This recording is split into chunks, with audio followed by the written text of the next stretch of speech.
What's up, everyone? I'm Z, and this channel shows you the world through my lens. We are back. It's been a bit of a gap for me. So it's actually been a few days since this dropped, or maybe a little bit more than a few days, because Wednesday today.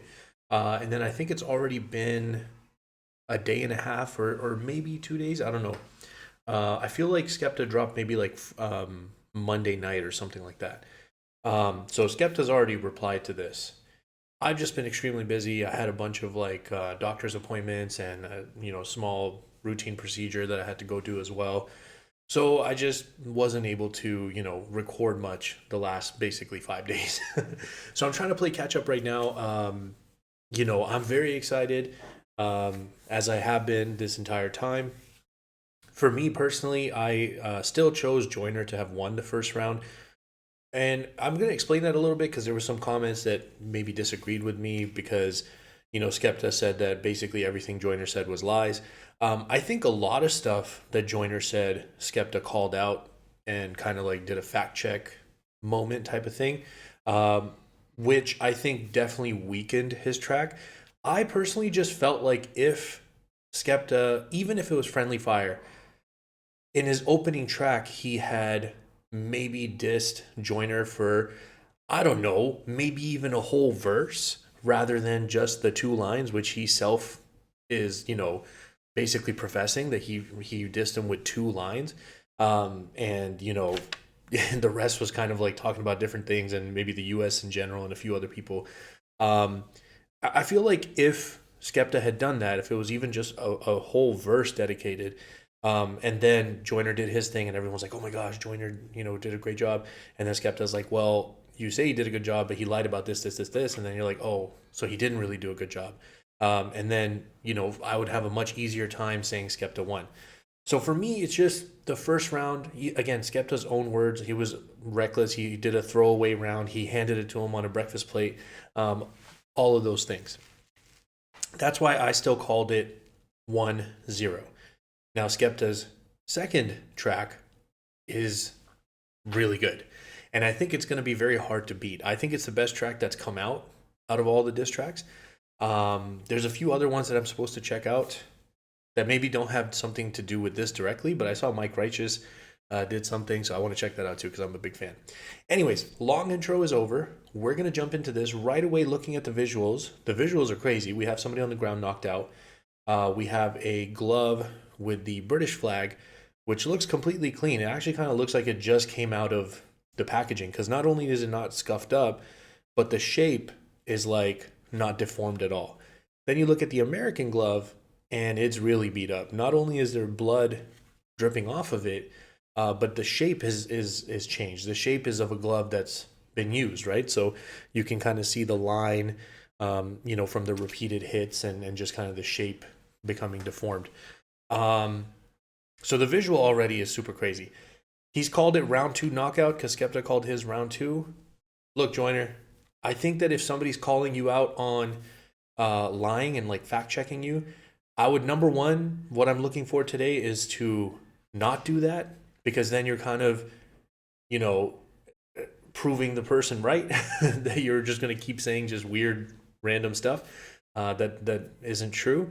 And then the second thing I'm hoping for, I want you to talk to him, okay? Like, I know you're super capable of becoming technical and doing all that, and we saw some of that in the first round, but I don't want you to go down the lyrical miracle route, because that's also a thing that's being said about you, that you kind of just do these like crazy displays of lyrics and stuff. So I'm looking for you not to do those two things, and if you can just talk to him and like be disrespectful, say some stuff that you know about him, whatever, that would be dope.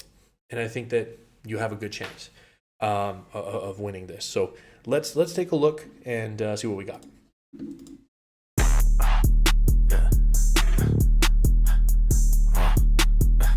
Oh, the blood's dripping. Okay, the beat's already pretty hard. How to terminate niggas on sight, little bitch. You would never be a G level. I don't care where you from or where you grew up. You would still get slapped with a tea kettle. You ain't smoking on shit. You ain't never been lit. I turn big smoke to a weed pebble. Stop talking about hits and that platinum shit, little hoe. You barely win sheet metal. Let's talk about how you. Okay. So the lines prior to the sheet metal line, uh, I like that because it was like, talking about some of the British stereotypes. You get hit with a tea kettle, talking about his name, Big Smoke. He's saying you're barely a weed pebble. So like, I like those lines. I think those are good disses. They're like not super hard, but like, it depends on. This is almost a 4 minute song. I don't like the last line because maybe some people feel like if it's a feature song that you don't deserve some of the accolades, but I disagree with that because it's their song. So I learned after the fact that when he said he went triple platinum, he's talking about Praise the Lord, I believe with ASAP Rocky. And he has a significant part in it, and it's triple platinum. So I just feel like that's not super cool because I would imagine maybe some of Joyner's best performing songs might be with a guy called Eminem. So do those not count? I don't know. Stop talking about hits and that platinum shit, little hoe. You barely went sheet metal. Let's talk about how you got ran for your chain that was curled on the floor like a leaf petal. Let's talk about how you never grew up that hard and your mom always pushed you to be better. Let's talk about how your career fell off and the shit went straight through the meat shredder. I'm mad that I ever heard your music at all. If I didn't, I'd probably even sleep better. Hey, I like the last line. The previous stuff, hey man, I don't know, but if that's factual, that like, Skepta, he's trying to act hard and stuff, and then like he got jumped and he ran for his chain. To me, that stuff doesn't matter because things happen. But in the context of like rap culture and street cred and reputation and all that, obviously that could be a blow if that's a real thing that's happened. I don't know enough about Skepta to confirm whether that's happened. Anyways, I'm sure he'll talk about it. This nigga, I'ma spray with. I'm mad that I ever heard your music at all. If I didn't, I'd probably even sleep better. And the interesting angle too is like him saying your mom pushed you to be better. And that's one of those things that like you take it back 20 plus years, and it was like this thing where to prove your credibility, you had to come from a difficult background. And I think times have changed. Again, I don't know anything about Skepta's background, but like, one of my favorite rappers, for example, or one of my favorite artists, I should say, because he does more than rapping, is Childish Gambino. And I think he talks about it a lot in his music, where like because he doesn't have a hard background or street background, that for some reason like he can't make music, but like he's super talented, so he should be able to make music. And the great thing about him is he talks about stuff that's relevant to him. He doesn't talk about street stuff because he's not from the streets. So it's just one of those weird things where like Eminem's diss in 8 Mile was like his real name's Clarence, and he lives at home with both his parents, and that was like a diss because in that environment everybody has to come from hardship, and they're like, oh wait a minute, this dude doesn't have hardship. Why is he like in a gang or representing this type of lifestyle? Anyways, I'm talking too much. Let's go. Hey, fuck this nigga, I'ma spray with it. Put a Glock 19 to his face with it. Always knew you was a bitch, you was raised with it. Now I know why your daddy okay with it. I should take your flag and burn that shit, give it back, then put you in a grave with it. I'm not sure what he said about his dad there. Fuck this nigga, I'ma spray with it. Put a Glock 19 to his face with it. Yeah. Always knew you was a bitch, you was raised with it. Now I know why your daddy okay with it. I should take your flag and burn that shit, give it back, then put so he's saying like his dad was a B word, and that's why his dad's okay with him being a B word, I think, is what he's trying to say. Raised with it. Now I know why your daddy okay with it. I should take your flag and burn that shit, give it back, then put you in a grave with it. How you gonna steal ASAP Rocky swag and fuck it all up and go gay with it? You started it. I ain't ducking no smoke. That's a fashion bar. But yeah, I mean, I feel like you can't call Skepta being a fashion icon gay if you're at the same time saying that, ASAP Rocky's a fashion icon and it's not gay. Because then ASAP Rocky should be considered that as well. Again, not that there's anything wrong with that, but Rocky swag and fuck it all up and go gay with it. Okay.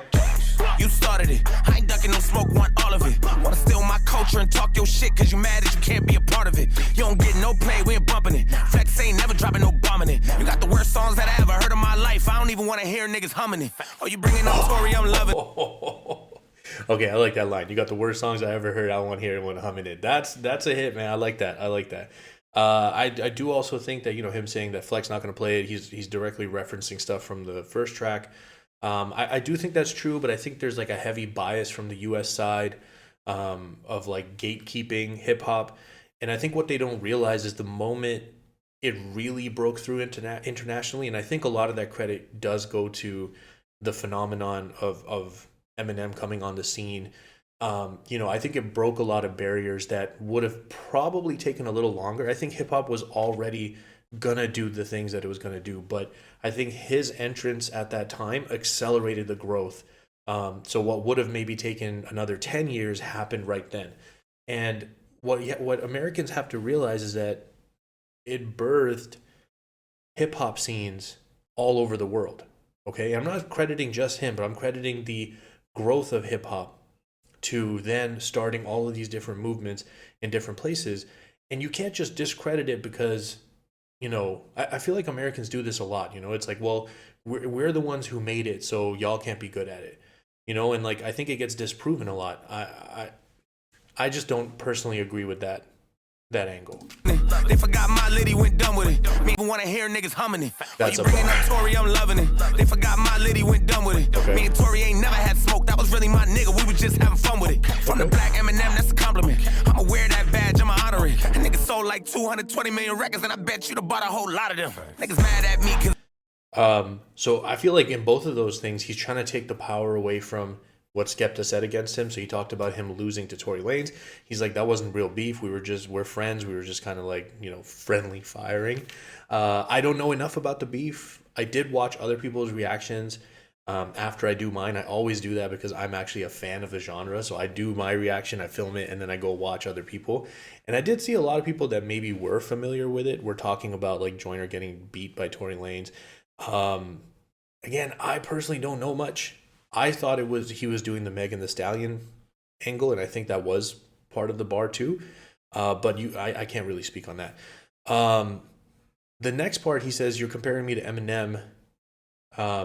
It's a badge of honor. He sold the most. Eminem's the top selling hip hop artist. I think if you do get compared to M, I think it's always going to be an honor.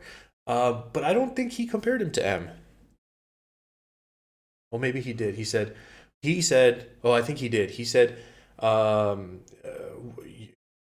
he said Skepta wants to be American, and then he responded by saying, sorry, it's morning time. I'm trying to get my brain going. He said, why would I want to be you when you want to be Eminem? B word, you're the black Stan. Okay, which means he didn't compare him to Eminem. He said you want to be Eminem. That's what he said. You want to be Eminem. Which kind of makes that rebuttal lose a little bit of oomph, or maybe a lot of oomph, but I see what he's trying to do there. He's taking the hits and he's trying to remove the power from them, which is a dope strategy in terms of rebuttal. But I think he kind of messed that up a little bit because he called him a Stan. He didn't call him Eminem. really my nigga, we was just having fun with it. From the black Eminem, that's a compliment. I'ma wear that badge, I'ma honor it. A nigga sold like 220 million records, and I bet you'd have bought a whole lot of them. Niggas mad at me cause it bothered them. Guess his mama never told him she was proud of him.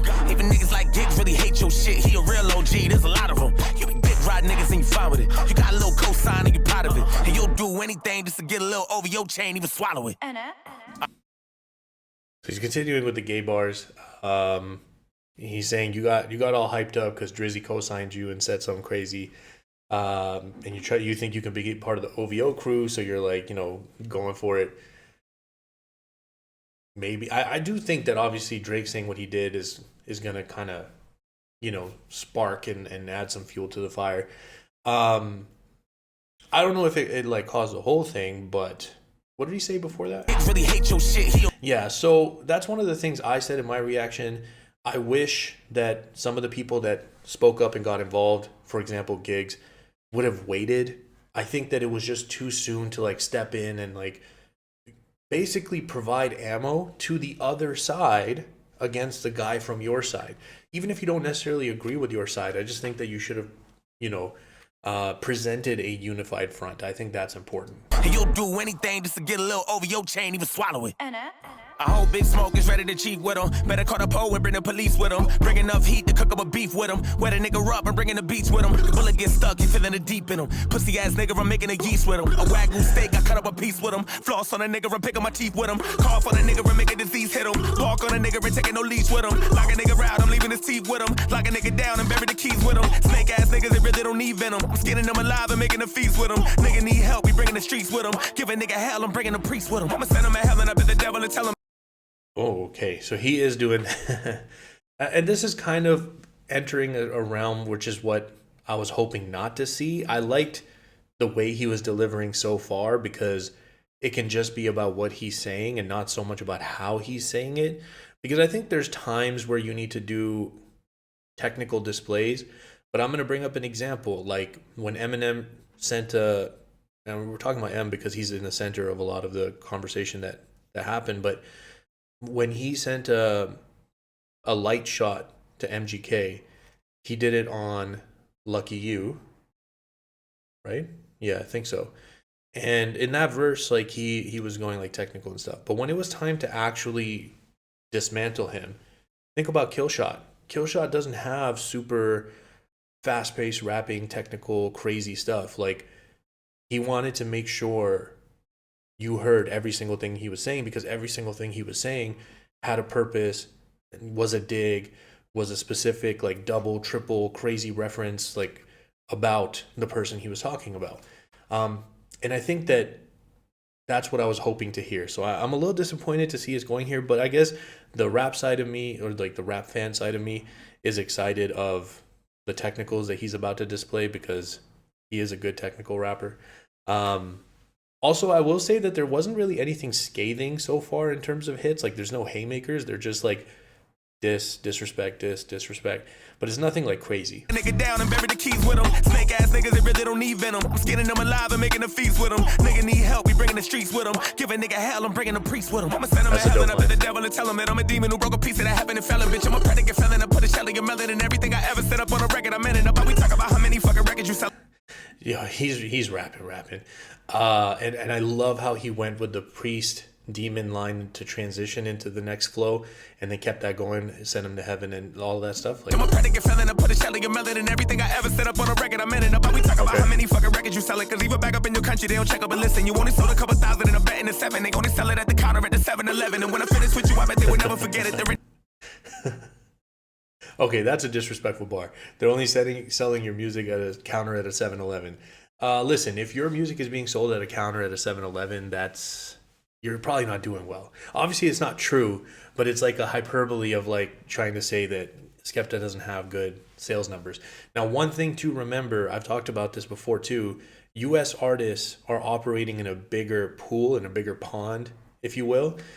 So they are automatically going to do more numbers because the population in the US is bigger versus the UK. And there is always going to be, your greatest traction is typically going to be regionally, and then it gets smaller as you go outer further and further in those rings until you're like a mega superstar. Obviously, they do huge numbers worldwide, but typically, especially with these genres, they're going to do best where they're from, and then trickle out to other places. So if the best where you're from, the population is like a fraction of the population of the other place, obviously your numbers are going to be less. A couple thousand and I'm betting the 7. They only sell it at the counter at the 7-Eleven. And when I finish with you, I bet they will never forget it. There ain't a single motherfucker who can sever this weapon. I hate your accent and everything you said in the record. I need subtitles to get it. I'm checking the spelling. I promise you that Drizzy only one that ever would mention you being a legend. Nobody would agree what he said, and I promise you it's gonna hunt you when you sleep in your bed. And I promise you that when it's over, I'ma leave an impression. And yeah, I hope you know the pressure's on when I drop this shit. Cause I love the sleep in the bed, leave an impression. That was dope because that's just like a factual thing. When you sleep in your bed, you leave an impression on the bed. But the way he kind of set that whole thing up, he's talking again about him not being a legend. Maybe in the US that's true, but where he's from, it would be like someone saying, well, Joyner's never made a hit song in Azerbaijan. Like, yeah, probably not, because he's not from there. They probably have their own Joyner. I don't know. But that, I just feel like that kind of loses some oomph. Like, it's not really a diss because it's like, well, where he's from, he is actually considered a legend. And yeah, I just wish he would have done a different angle, like something different, because he's talking about the accent again, can we get past that? I don't know. Checking the spelling, I promise you that Drizzy only one that ever would mention you being. The spelling was a good one too, because Americans and British spell things different. So at least that one was funny. A legend, nobody would agree with he said, and I promise you it's gonna hunt you when you sleep in your bed, and I promise you that when it's over, I'ma leave an impression. And yeah, I hope you know the pressure's on when I drop this shit, cause you really on the clock, boy. I'ma write a perspective song from a UK nigga who think he a top boy. Since you wanna talk Show about reference. influence, let's talk about the female clothes you rock, boy. I seen you in an interview dressed like a bitch, I guess you really a top boy. I catch. So the only thing about that is Skepta kind of already talked about that, because Joyner's already said that. And he said, if you're going to say it again, bring proof. I want to see the pictures. That's what Skepta said in response. So I wonder, maybe I should check Joyner's socials. Maybe he did post something and there's proof. But it seems weird to me that Skepta would say, can you show me proof, if there actually is proof out there? Like, that would be a weird, like, approach. I don't know. Like a certain somebody about a certain files and stuff. Yeah, I'm not going to get into it. But, you know, when somebody's, like, operating like that, you're kind of like, okay. him outside of the Birkin store, the Victoria's Secret shop, bitch. I guess you really a top boy. I catch him outside of the Birkin. And I like how he changed the meaning of top boy.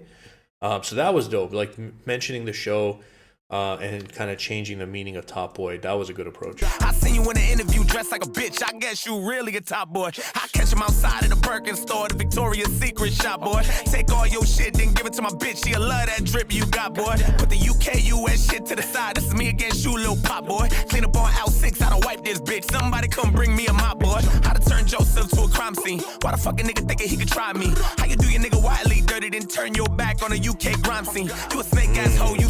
So now he's trying to show that he does have some knowledge. I personally don't know about this situation that he's referring to, but Wiley's also very well known, especially in the grime scene in the UK.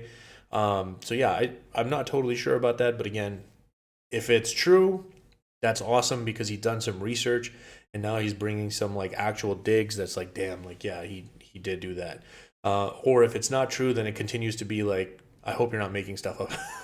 Joyner, please don't be making stuff up. Come on, man. How you do your nigga widely dirty, then turn your back on a UK crime scene? You a snake ass hoe, you slimy. You irrelevant bitch, you behind me. I don't even understand how you still got fans. I ain't heard your name since the 90s. I'm a hybrid nigga with a high beam. Turn the UK. Damn, that's messed up. I ain't heard your name since the night. Yo, has Skepta been rapping that long? Since the 90s? How old is he?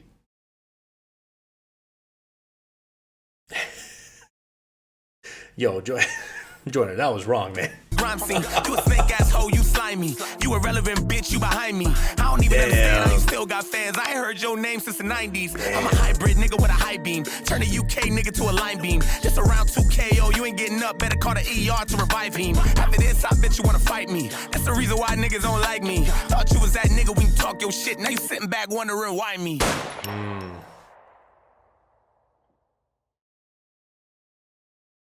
Look, Ben, I liked the beginning of the song. I liked the end of the song. I wish that probably minute and a half of him going into like super speed demon mode, I personally wish it wasn't there. Was it amazing to hear from a technical standpoint? Yeah, he's showing that like, bro, I really can rap. Like, I'm technically very, very good. Was it what I was looking for from a diss perspective? No, I was a little disappointed in that section. As far as the stuff that he said, I know there's a lot of people out there of the opinion that you don't have to tell the truth in diss battles. I personally just feel differently, specifically on this stage. I think that if you got onto like a battle rap platform, maybe it operates under different rules and understanding. So that's fine, like, because they're, you know, you're hyping up a crowd, you're doing whatever, but these are not, we're not sitting in a crowd watching a battle rap stage, even though they're battling, even though they're dissing. I think that when you are a star, like a famous artist, I think the rules are slightly different. And again, not everybody's going to share that opinion, but that's my opinion. So for me, judging this, I just really hope that the new stuff that he said is true, because then it makes this a much stronger track. I struggle to say, Man, because the thing is, I liked his first diss track better than this. And I think a big part of it that I don't like is the 1.5 minutes of like demon time rapping. And I don't like that he's been called out for the lying. And there was some stuff that even me with less knowledge can call out and know that that wasn't true. Also, I'm a little disappointed that he messed up the Eminem rebuttal because I personally think that would have been a really good response if Skepta had actually said you're the black Eminem, but that's not what he said. He said you're the black Stan. So I hope Skepta replies to that as well. Um, I don't know, man. For me personally, I'm probably going to catch some hate for this from the American fans, but it is what it is. I personally think that Skepta's round two track was better than this, and I'm going to go ahead and say that it's 1-1 for me personally. Okay, because I know UK fans are going to be unhappy with me about saying the first round went to Joyner. So no matter what I do, somebody's unhappy. All right. If you guys are still here, I greatly appreciate you spending your time with me. Hope you have an amazing day, and I'll see you next time.